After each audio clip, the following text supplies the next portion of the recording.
नास्त्राडमस की दो भविष्यवाणियां। पहले लोग उससे नफरत करेंगे, बाद में प्यार।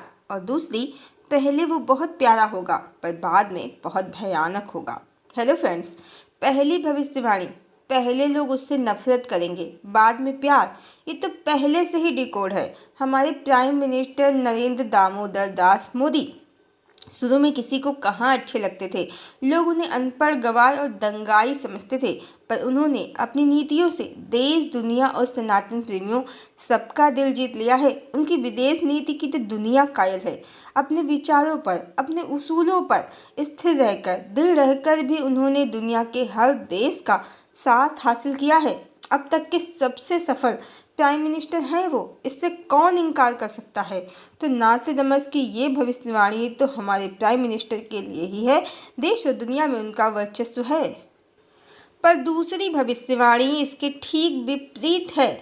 अपने सेकंड प्रेडिक्शन में नास्त्राडमस ने कहा है कि शुरू में तो बहुत प्यारा होगा, बहुत लवली, बहुत हम्बल होगा, पर बाद में वो बहुत भयानक होगा। ये भविष्यवाणी हमारे प्राइम मिनिस्टर के लिए तो बिल्कुल भी नहीं है।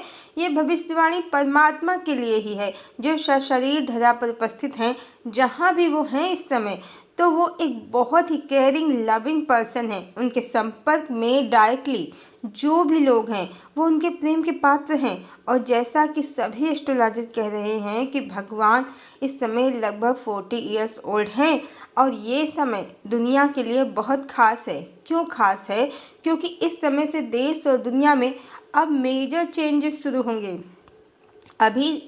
अभी जो भारत में सैकड़ों राजनीतिक दल हो गए हैं जो आपस में उलझते रहते हैं, बड़ी लंबी कानूनी लड़ाई के बाद मंदिर का निर्माण संभव हुआ है। पर देश में हिंसा, पाप और भ्रष्टाचार, अत्याचार सब व्याप्त है या कहीं की चरम पर है। तो क्या ऐसे ही चलता रहेगा? इस तरह तो नेता ही भगवान सिद्ध हो जाएंगे और ईश्वर से सबका विश्वास उठ जाएगा।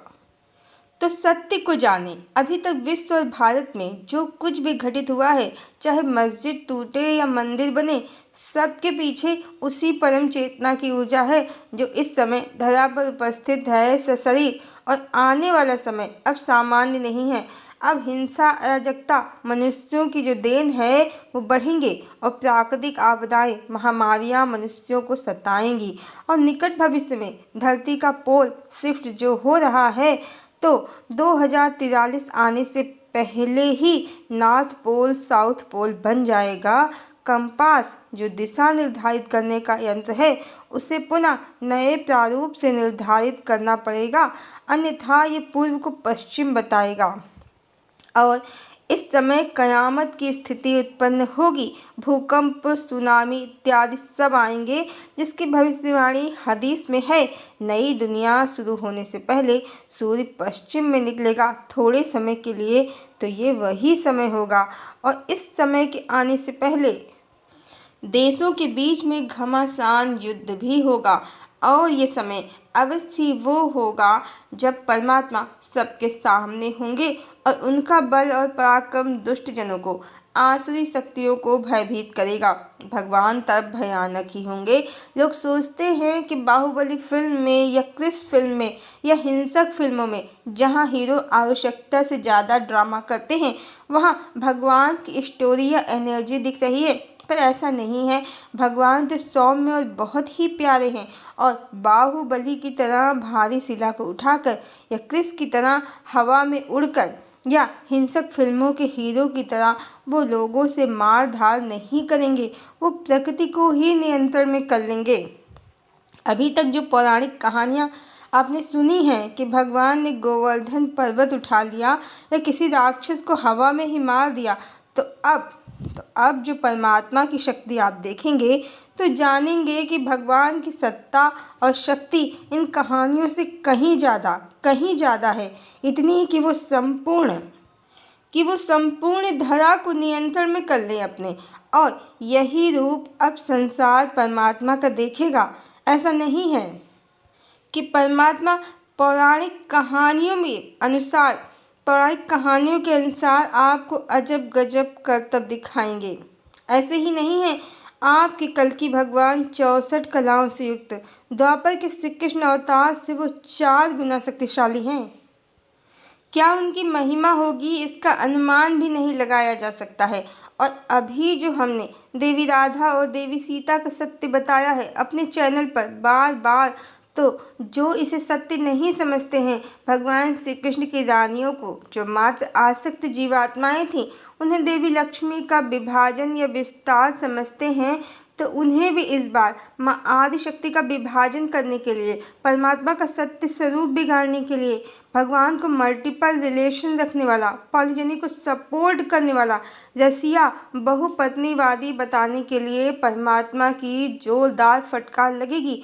और अपनी गलत फिलॉसफी, भोगवादी सोच के लिए, परमात्मा का सत्य स्वरूप बिगाड़ने के लिए उनको शिशुपाल और रावण की तरह ही दंड मिलेगा, क्योंकि धर्म और ईश्वर का स्वरूप बिगाड़ना, निराकार, निर्विकार, न्यायकारी परमात्मा को आदिशक्ति के पति पुरुषोत्तम परमात्मा को कई स्त्रियों का पति बताना और आदिशक्ति का विभाजन करना जघन्य अपराध है, जिसकी कोई क्षमा नहीं है।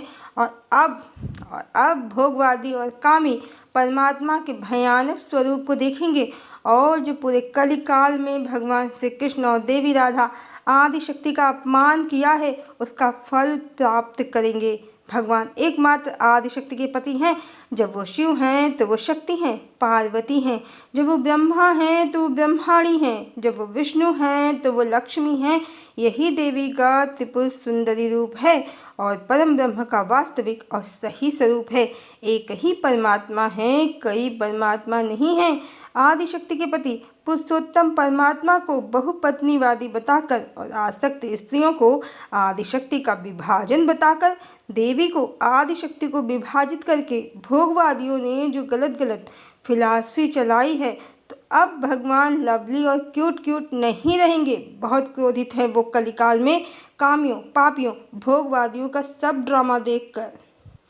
और भगवान की मुद्रा इनके लिए भयानक से भी भयानक होगी। अधर्म का पूर्णतया नाश करेंगे भगवान, गलत फिलॉसफी का नाश करेंगे, और जो गलत फिलॉसफी फैलाएगा, ईश्वर का सत्य स्वरूप बिगाड़ेगा, आदिशक्ति के टुकड़े करेगा, तो भगवान उसके टुकड़े टुकड़े कर देंगे। हिरण्यकश्यप को जो रूप दिखाया था, तो वही अब पापियों को भी दिखाएंगे। प्रहलाद के लिए तो पिता हैं, करुणा के सागर हैं, पर दुष्ट जनों के लिए वो नरसिंह ही हैं। अब उनके क्रोध की अग्नि से कोई भी भोगवादी कालनेमी असुर नहीं बचेगा, चाहे कितना ही राम राम या कृष्ण कृष्ण राधे कृष्ण कर ले। त्रेता युग में एक कालनेमी था जिसे हनुमान जी ने मारा था, पर इस समय लाखों कालनेमी हैं जिनका अंत ईश्वर स्वयं करेंगे। और यही भगवान के भयानक रूप की भविष्यवाणी की है नास्तिदमस ने, क्योंकि भगवान इस बार आदिशक्ति का सत्य और उनके प्रति अपने प्रेम का सत्य सब स्थापित करने के लिए आए हैं, जिसके बिना न तो पूर्ण रूप से धर्म का शासन संभव है और न ही सतयुग का अवतरण। हरिओम।